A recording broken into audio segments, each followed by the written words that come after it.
This was my last attempt, 6th attempt. जो गलतियां मैंने करी या मेरे तरह मेरे फ्रेंड्स ने करी जिनको टाइम लग गया था, और जो गलतियां उन लोगों ने नहीं करी जो वाकई में टॉपर्स हैं, जो फर्स्ट सेकंड अटेम्प्ट में फटाफट क्लियर हो जाते हैं, उनके एक्सपीरियंसेस मैं आपसे शेयर करूंगा। इट विल टेक 15 मिनट्स, लेकिन आप प्लीज़ ध्यान से सुनिए और बिलीव मी, मुझे पूरा भरोसा है उसका बहुत ज़्यादा बेनिफिट होगा आप लोगों को। मुझे लगता है यहाँ पर जो प्रीलिम्स, मेंस और इंटरव्यू 3 स्टेजेस हैं, उनमें प्रीलिम्स सबसे ज़्यादा इंपॉर्टेंट है। मेरे हिसाब से प्रीलिम्स में सबसे ज़्यादा कंपटीशन है। अप्रॉक्स 10 लाख रजिस्टर करते हैं, जिनमें से 5 लाख एग्जाम देने आते हैं। 5 लाख में से 20,000 सिलेक्ट होते हैं मेंस लिखने के लिए, बराबर है। और इंटरव्यू देने के लिए 20,000 में से 3,000 सिलेक्ट होते हैं, राइट। और फाइनल लिस्ट में 1,000 आते हैं। तो आप हिसाब लगा लीजिए, सीसेट एप्टीट्यूड थोड़ा हिसाब लगा लीजिए। 5 लाख में से सिर्फ 20,000, अप्रॉक्स करिए 25 में से 1 बच्चा, ठीक है। 20,000 में से 3, बराबर 7 बच्चों में से 1 बच्चा। फिर इंटरव्यू में 3,000 में से 1,000 निकलते, यानी 3 बच्चों में से 1 बच्चा। यानी अगर हम इंटरव्यू पहुंच जाते तो 3 में से 1 तो पक्का ही है, तो चांसेस बढ़ गए ना पास होने के। लेकिन प्रीलिम्स में बहुत कम चांसेस होते हैं। दूसरा ये कि प्रीलिम्स में बच्चे जब फेल हो जाते हैं, जब नापास होते हैं, तो पूरा 1 साल लगता है अगली प्रीलिम्स आने में। लेकिन अगर प्रीलिम्स में पास हो गए तो इमीडिएटली 3.5-4 महीने में मेंस आती है, इमीडिएटली उसके बाद इंटरव्यू आता है। पूरा 1 साल का प्रोसेस कंटिन्यूअसली चलता रहता है, तो बच्चे की पढ़ाई चलती रहती है। लेकिन जब प्रीलिम्स फेल हो जाता है बच्चा, तो पढ़ाई छूट जाती है। कोई थोड़ा टाइम घर चला जाता है, कोई रोता रहता है, तो उसमें थोड़ा वो हो जाता है, छूट जाती है, पढ़ाई छूट जाती है। और एक बार पढ़ाई छूट गई, एक बार आप प्रोसेस से बाहर आ जाते हो ना, तो फिर वापस प्रोसेस में आने में ना टाइम लग जाता है। ये बच्चों को रियलाइज नहीं होता है। तो मेरा पूरा फोकस ये रहेगा आप सबको बताने का कि प्लीज प्रीलिम्स पे फोकस करिए। सबसे ज्यादा फोकस प्रीलिम्स पे करिए। आप मेंस के लिए द हिंदू न्यूज़पेपर, कितने लोग पढ़ते हैं द हिंदू न्यूज़पेपर? यहाँ पे क्या हुआ, पहले तो एग्जाम तो सब दे रहे हैं, कब पढ़ते हैं बच्चे? बाकी के पेपर्स पढ़ते होंगे। फिर न्यूज़पेपर तो पढ़ते ही हैं। मेंस में सबसे ज्यादा बेनिफिट उसका मिल जाएगा। लेकिन और मेंस में आंसर जब हम लिखते हैं, फॉर एग्जांपल एस्से का पेपर है, तो किसी ने न्यूज़पेपर नहीं भी पढ़ा होगा, उसकी सोच अच्छी होगी, उसका एक्सप्रेशन अच्छा होगा, तो कुछ ना कुछ तो अच्छा लिख कर ही आएगा। वैसे एथिक्स के पेपर में लिख कर ही आएगा। इनफैक्ट पेपर 2 और पेपर 3 जो कि पॉलिटी और इकोनॉमिक्स ज्यादातर हैं, उसमें भी आप कुछ ना कुछ लिख कर ही आओगे। एजुकेशन पे अगर कुछ आ रहा है तो आप लिख कर आओगे, हेल्थ पे कुछ आ रहा है तो आप लिख कर आओगे। लेकिन इशू ये हो जाता है प्रीलिम्स में आपको चॉइस दी रहती है, या तो आपको वो चॉइस आ रही है या तो नहीं आ रही है, ईदर और ऐसा हो जाता है।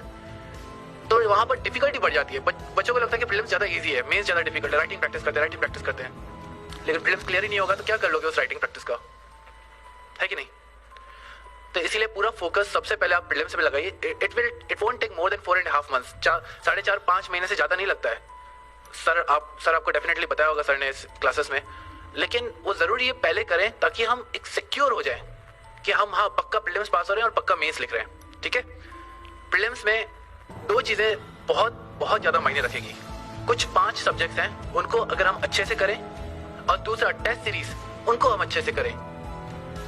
फॉर एग्जाम्पल 5 मैंने बोला था शुरू में कि 5 चीजें आप जरूर पढ़ें, ताकि ऐसा ना हो कि बाकी जो लोगों को आंसर आ रहा है, बाकी जो कैंडिडेट्स को आंसर आ रहा है वो हमें नहीं आ रहा है। अगर ऐसा होगा ना तो पक्का हम फेल हो जाएंगे। हाँ, ऐसा होता है, काफी सारे क्वेश्चन ऐसे डिफिकल्ट आते हैं या कंफ्यूजिंग होते हैं जो काफी बच्चों को नहीं आते हैं, कुछ ही बच्चों को आते हैं। चलेगा, बिल्कुल चलेगा, कोई बात नहीं। 20,000 सीट्स है प्रीलिम्स के लिए, प्रीलिम्स पास होने के लिए। ऐसा नहीं होना चाहिए कि जो सबको आ रहा है वो हमको नहीं आ रहा है, या जो एटलीस्ट 20,000 बच्चों को आ रहा है वो हमको नहीं आ रहा है, ठीक है। पॉलिटी सर ने बताया होगा, क्लास में बताया, Laxmikanth is the best book. आप जस्ट नोट डाउन करिए, क्योंकि इसका बहुत बेनिफिट होगा, बिलीव मी, आप भरोसा करिए, ठीक है। पॉलिटी लक्ष्मीकांत में से पढ़िए, आपने क्लासेस की है, अब आप पढ़ सकते हैं। लक्ष्मीकांत में भी जो टेबल्स होती हैं, कितने लोग लक्ष्मीकांत को फॉलो करते हैं यहाँ पे? सभी करते हैं, चलो अच्छी बात है। ये तो लक्ष्मीकांत में टेबल्स दी रहती हैं। टेबल्स इतनी अच्छी तरह से करिए आप, इतनी अच्छी तरह से करिए, क्योंकि टेबल्स में ही सार है सबका। टेबल्स में क्लियरली समझ में आता है क्या डिफरेंस है ऑर्डिनरी बिल में, मनी बिल में। पढ़ा हुआ है ना लक्ष्मीकांत थोड़ा बहुत?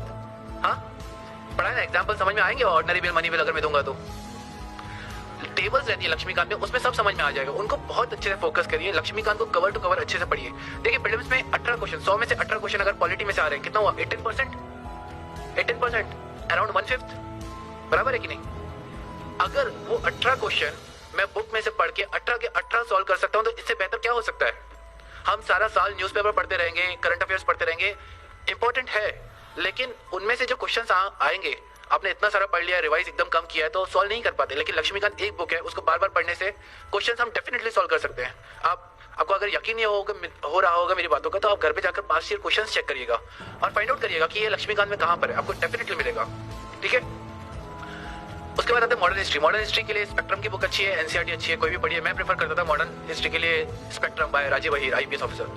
वो बहुत बढ़िया बुक है, स्पेशली उसमें हर चैप्टर के पीछे समरी दिया हुआ है। आप उस समरी का जेरोक्स अलग से अपने पास रखिए, बुक में रहने दीजिए, उस समरी का जेरोक्स अपने पास रखिए, उसको बार बार रिवाइज कीजिए, तो आपको एक क्रोनोलॉजी समझ में आ जाएगी। ठीक है, मैं ये आपको इसीलिए बता रहा हूँ क्योंकि देखिए पेप टॉक जो मोटिवेशनल स्पीचेस हैं, जो आपका मनोबल बढ़ाए, ऐसी स्पीचेस हम देंगे, टॉपर्स देंगे, लेकिन प्रैक्टिकल जो है बच्चे यहाँ से सुन के चले जाएंगे, लेकिन प्रैक्टिकल जब वो पढ़ाई करने बैठेंगे ना, तब उनको बहुत दिक्कत आएगी।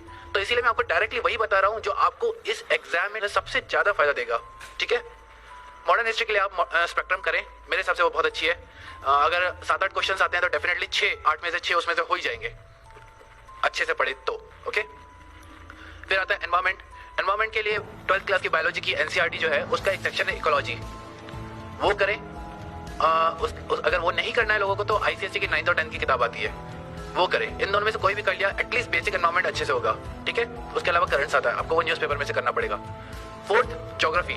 ज्योग्राफी के लिए 6th to 12th एनसीईआरटी अनिवार्य है, अच्छे से करना है, धीरे धीरे करना है। उसमें जो की किसने देखी ना, अब बच्चों आपने देखी होगी 6th और 7th की एनसीईआरटीयां देखी है कि सीधा 11th-12th की उठाते हो।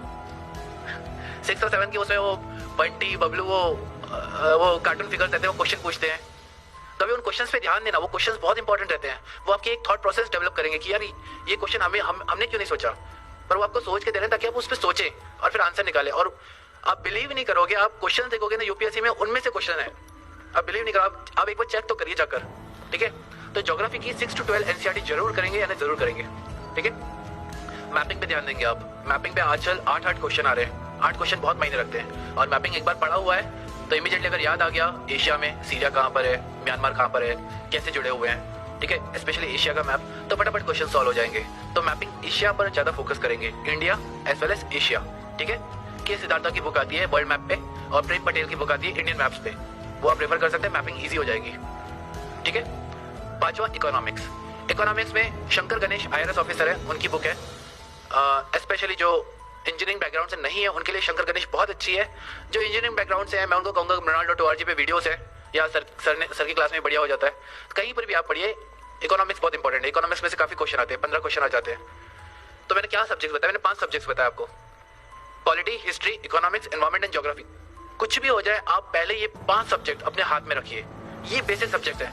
ये अगर नहीं आ रहे हैं तो हम पक्का फेल हो जाएंगे, बाकी आए नहीं आए ठीक है, ये नहीं आ रहा पक्का फेल होंगे।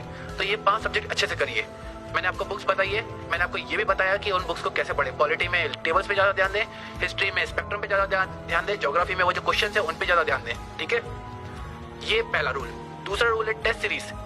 टेस्ट सीरीज इतनी ज्यादा जरूरी है, बहुत ज्यादा जरूरी है।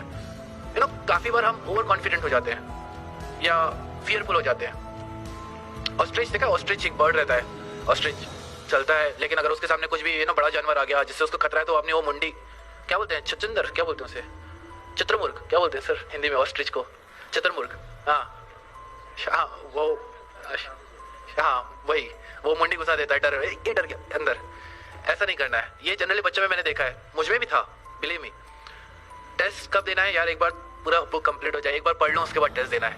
ये प्रोक्रेस्टिनेशन, ये वो हम ना पोस्टपोन कर दें चीजें क्योंकि हम डरते हैं, हमें डर लगता है। लेकिन मैं आपको बोलूंगा आप टेस्ट सीरीज आज से, स्पेशली 2016 में दे रहे हैं, आज से रोज 30 क्वेश्चन तो एटलीस्ट करिए, पास्ट ईयर पेपर में से करिए। सर के सिनर्जी की टेस्ट सीरीज लीजिए, insightonIndia.com के मार्केट में टेस्ट सीरीज अच्छे अवेलेबल है, वो कम से कम 30 क्वेश्चन करिए।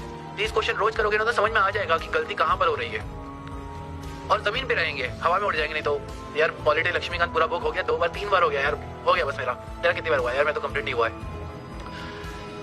बुक कंप्लीट करना डजंट मीन कि आपका सब्जेक्ट कंप्लीट हो गया। टेस्ट में अच्छे नंबर आना उससे पता चलता है कि आपका सब्जेक्ट कंप्लीट हुआ है कि नहीं वाकई में। ठीक है, तो आज 2 रूल आप जरूर यहाँ से सीख कर जाएंगे। एक तो वो 5 बुक्स या 5 सब्जेक्ट जो मैंने बताए, आप बिल्कुल उन बेसिक बुक्स पे फोकस करेंगे। और दूसरा जो टेस्ट सीरीज है, आज ही आप जो भी टेस्ट सीरीज है अच्छे लगाएं। अगर नहीं लगा पा रहे तो उनके पेपर्स अपने पास अरेंज करें कहीं से भी, और रोज 30 क्वेश्चन तो एटलीस्ट मिनिमम 30 क्वेश्चन करें, क्योंकि कुछ 75-80 दिन बचे हैं। अगर थोड़े ज्यादा दिन होते तो मैं बोलता कि 10, 15, 20 करिए, तो थोड़े ज़्यादा करिए। 2016 वाले, 2017 वाले आराम से 20-20 कर सकते हैं रोज, ठीक है। ये 2 चीज़ें। उसके अलावा मैंने बताया आप एक ही चीज़ को बार बार आप रिवाइज करेंगे, बार बार रिवाइज करेंगे ताकि अर्जुन जैसा फोकस आ जाएगा। और सेल्फ स्टडी लाइब्रेरी में बैठ के क्लास में आप सीख ले जाके, लेकिन उसके बाद अपने घर में रूम में जाइए, लाइब्रेरी में जाइए, कहीं पर भी जाइए, बैठ के सेल्फ स्टडी करिए, उसी चीज़ को पढ़िए, इत्मीनान से पढ़िए, शांति से पढ़िए, कर सकते हैं। देखिए मैं बता रहा हूँ ये मेरा 6th अटेम्प्ट था। CA भी दिया है मैंने और ग्रेजुएशन भी दिया और स्कूलिंग तो ऑब्वियसली की है, सबने की है। और हम सबके साथ ऐसा हुआ ही होगा कि यार स्कूल में भी फेल हो रहे हैं, ठीक है, नंबर कम आ रहे हैं, 12th यार बहुत डिफिकल्ट है, 10th बोर्ड 12th, फिर ग्रेजुएशन आ गया। फिर चलो ग्रेजुएशन तो आजकल वो शार्प नोट्स आते हैं तो फटाफट हो जाते हैं, जिसका कॉमर्स होगा। उसके बाद CA में आ गया तो ऐसा लग रहा था कि यार ये तो बहुत डिफिकल्ट है, बराबर है, वो भी पार कर लिया। उसके बाद UPSC भी पार कर लिया। पहले वो भी लग रहा था यार कितना डिफिकल्ट है। मुझे अभी ऐसा लगने लगा है कि हम सब में है वो बात, जो पोटेंशियल बोलते हैं ना, जो एबिलिटी बोलते हैं, वो है कि हम कर सकते हैं। दिक्कत ये कि हम खुद को चैलेंज नहीं करते, ना ही हमको कोई चैलेंज नहीं करता कि भाई एक बार किसी ने चैलेंज करके तो करके दिखा रहा है तो चढ़ के दिखा इस पे। किसी ने कर दिया चैलेंज तो हम कोशिश पूरी लगा देते हैं, जान लगा देते हैं चढ़ने के लिए, लेकिन जब तक कोई चैलेंज नहीं करता फिर हम चढ़ते नहीं है, बराबर है कि नहीं। तो ये चैलेंजेस है, ये चैलेंजेस आपको ऊपर लाएंगे। ये जो UPSC की जो प्रोसेस है ना, बिल्कुल ऊपर लाएगी। मैं जब CA इंटर में था तो मैं सर के पास आया था, अतुल सर के पास। सर को शायद याद नहीं होगा क्योंकि काफ़ी टाइम हो गया। तो हमारे CA जब हम CA इंटर यानी CA PE2 पास होते हैं और CA फाइनल की एग्जाम होती है, उसमें 3 साल होता है गैप, और 3 साल में हमको आर्टिकलशिप करनी पड़ती है। तो मैंने कहा यार बहुत टाइम है, 3 साल, तो चलो UPSC करते हैं। तो अतुल सर के पास आया था तो सर ने बोला कि क्या प्लान है, क्यों करना चाहते हो ये वो। तो मैंने बोला कि सर ये ऐसा है, 3 साल है। सर ने सुना सर समझ गया कि ये तो। फिर सर ने बोलना शुरू किया कि तुमने क्या समझ के रखा है UPSC को, ऐसे ही हो जाता है क्या, तुम्हारे जैसे लोग आ जाते हैं UPSC करने, ये वो। मैंने कहा अरे बाप रे क्या बमबार्डिंग हो रहा है। घर पे गया, अरे बाप रे बाप, मेरे फ्रेंड्स पूछ रहे थे यार क्या हुआ, किसने क्या बोल दिया तुझे। मैंने कहा यार ऐसा हो गया यार, तो बड़ा उदास निराश हो गया था। लेकिन आज मुझे वो बात रियलाइजेशन होती है कि वो सही था। सिंसियर एफर्ट्स और ऑनेस्टी अपने पढ़ाई के प्रति कि एक गोल है, देखो डिफिकल्ट नहीं है, मैं ये नहीं बोलूंगा ये रॉकेट साइंस है। ज्योग्राफी यार बच्चे पढ़ रहे हैं, 12th क्लास के बच्चे पढ़ रहे हैं, 6 to 10 वो हमको पढ़नी पड़ रही, तो क्या डिफिकल्ट है क्या? नहीं है, डिफिकल्ट नहीं है, बिलीव मी। लेकिन वास्ट बहुत है, इतना वास्ट है ना, इतना वास्ट है कि आप एक सब्जेक्ट उठाते हो, जब दूसरा खत्म करते हो, तीसरा खत्म करते हो, तो पहला भूल जाते हो। तो ऐसा होता है। तो आपको कंटिन्यूअसली उसको बार बार रिवाइज करते रहना ताकि हमको याद रहना वास्ट सब्जेक्ट्स।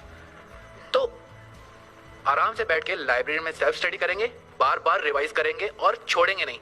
जिद पकड़ लेना, करना है करके रहेंगे।